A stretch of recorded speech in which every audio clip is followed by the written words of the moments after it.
Working with similarity means working with the same shape but in different sizes. But because the shapes are similar, it means that the sides are in proportion to each other. We're going to be talking about a linear scale factor, an area scale factor, as well as a volume scale factor, and see how each of them are incorporated into similarity or similar shapes.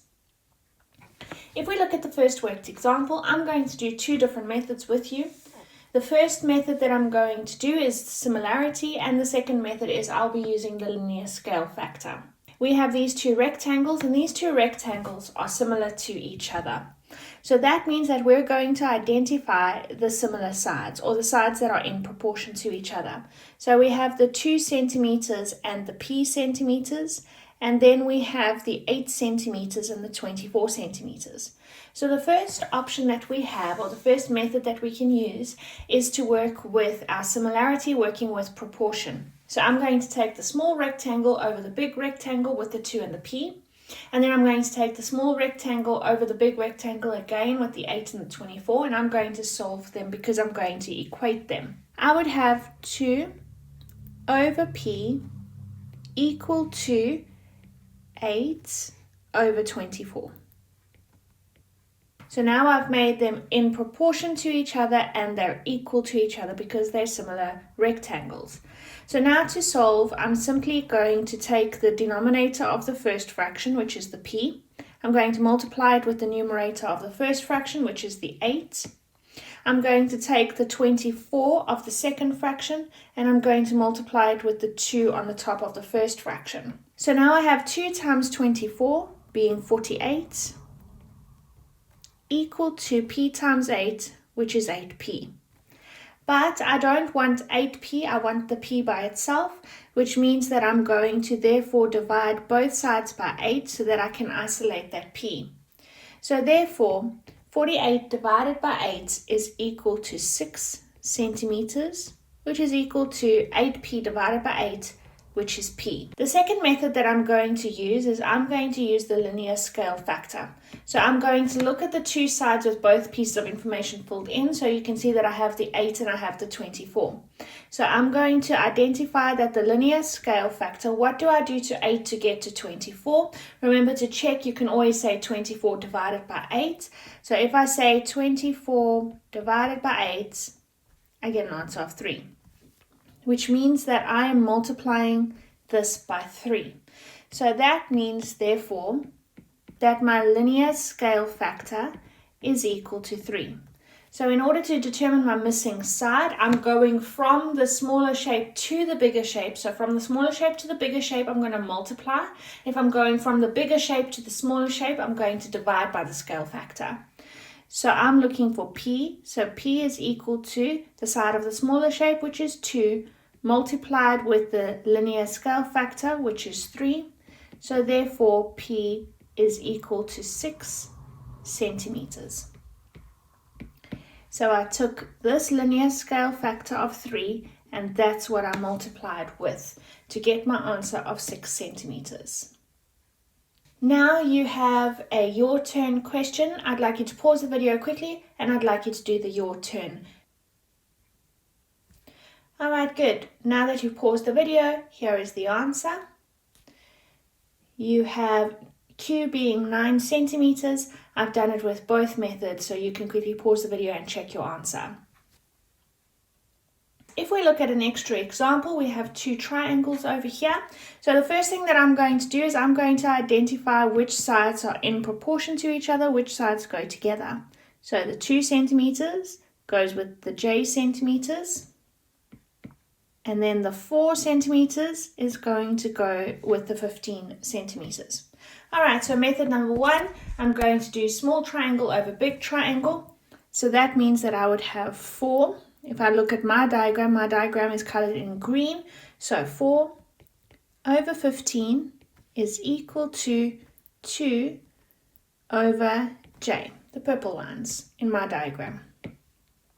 So now I'm going to simply cross multiply to solve for j. So 15, I'm going to multiply it with the 2 at the top. And then I'm going to take the j from the bottom of the second fraction, and I'm going to multiply it with the 4 at the top of the first fraction. So 4 times j gives me 4j equal to 15 times 2, which is 30. But I don't want 4j, I want the j by itself.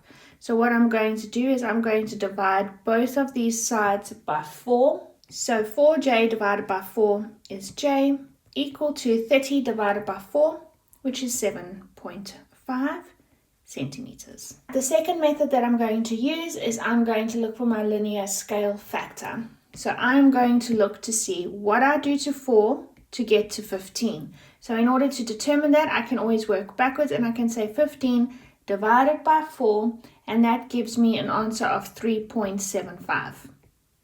Which means that I multiply this by 3.75 because 3.75 times 4 is equal to 15. So that means therefore that my linear scale factor is equal to 3.75. So to get j, I'm going to take the corresponding side, which is 2, and I'm going to multiply it with my scale factor, which is 3.75. So therefore, j is equal to 2 times 3.75, which is 7.5 centimeters. In this next example, I can see that I have two triangles within each other. I have a smaller triangle within a big triangle, so I need to be able to pull these triangles apart in my mind. So I can see that I have this small triangle, and that small triangle has the measurements of 3 and 7.5. Then I have this big triangle, and this big triangle consists of the small triangle as well. And if I pull it apart as well on the side, then I have 6 meters by x. So if I look at my first method, what I'm going to do is I'm going to see which sides are corresponding. So I have the 3 meters corresponding with the 6 meters. And then I also have the 7.5 meters corresponding with the x. So that means that I can put them over each other as fractions. So I would say 7.5 over the corresponding side, which is x, is equal to 3 over the corresponding side, which is 6. Now I'm simply going to cross multiply. So I'd take the x from the bottom, multiply it with the 3 at the top, take the 6 from the bottom, and multiply it with the 7.5 at the top. So 7.5 times 6 gives me 45, equal to 3 times x, which is 3x. Now what I'm going to do is I'm going to isolate that x, so I'm going to divide both of these sides by 3. So therefore 45 divided by 3 is 15 meters, and that is equal to 3x divided by 3, which is x. So the second method that I'm going to do now is work with my linear scale factor. So I'm going to say 6 divided by 3, which is 2, so that means that 3 times 2 gives me 6. So that means therefore that my linear scale factor is 2. So what I'm going to do to determine x, I'm going to say that x is equal to the corresponding side, which is 7.5, multiplied with the linear scale factor, which is 2. So therefore x is equal to 7.5 times 2, which is 15 meters as well. I would now like you to pause the video on the next question, the your turn question, and I'd like you to quickly attempt it yourself. Alright, good. Now that you've attempted it, here is the answer. Now that we've worked with our linear scale factor, we can work with our area scale factor. Now our area scale factor works with our linear scale factor as well. So the first thing that we're going to do is we're going to identify which sides are corresponding in these two rectangles. Now I'm going to determine my scale factor, my linear scale factor. So I'm going to say, what do I do to 2 to get to 6? So I'm going to multiply by 3. So that means, therefore, that the linear scale factor is equal to 3. If the linear scale factor is equal to 3, the area scale factor will equal the linear scale factor squared. Why squared? Because area is squared. So I'm just going to make a note of that.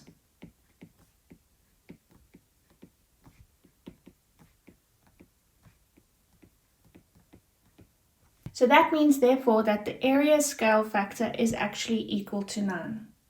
So for me to be able to calculate the new area,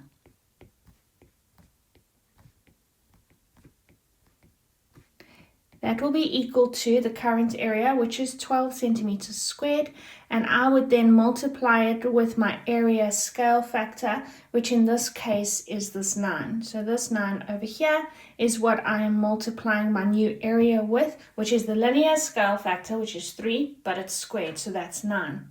So I have the new area being 12 times 9, which is 108 centimeters squared. Now that I've done a worked example with you, I'd like you to pause the video on the your turn question and quickly attempt it yourself. Good, now that you've done that, here is your answer for the your turn question. Your linear scale factor was 4. That means that your area scale factor is 4 squared, which is 16. I multiplied the area by that factor, which is 16. 10 times 16 gave me 160 centimeters squared. Now that we've worked with area scale factor, we can now progress to volume scale factor, which still works with your linear scale factor as well. So I want to start by finding out my linear scale factor between the 2 and the 6. So I'm going to say, what do I do to get to 6? I multiply it by 3. Remember, you can always check by working backwards. 6 divided by 2 gives me 3, so this is the 3 that I'm working with. Alright, so that therefore means that my linear scale factor is 3. So therefore, my area scale factor, the factor that I would be increasing the area with, would be 3 squared, which is equal to 9, because area is squared. So if the linear scale factor is 3 and the area scale factor is 3 squared, that means therefore that the volume scale factor would equal 3 cubed, which is equal to 27. So to find my new volume, I would therefore take my current volume, which is 12, and I would multiply it with the volume scale factor of 27. I got that 27 from my volume scale factor. That's what I'm multiplying with. So that will give me an answer of 12 times 27, which is 324 centimeters cubed, because volume is cubed. So we can make a little note there for ourselves. Volume is cubed. Alright, so we have our linear scale factor. Our area scale factor is our linear scale factor squared. Our volume scale factor is our linear scale factor cubed. Now that we've done this worked example, you can pause the video on the your turn question and you can quickly attempt it yourself. Now that you've attempted it yourself, here is the answer for you. The new volume will be 640 centimeters cubed.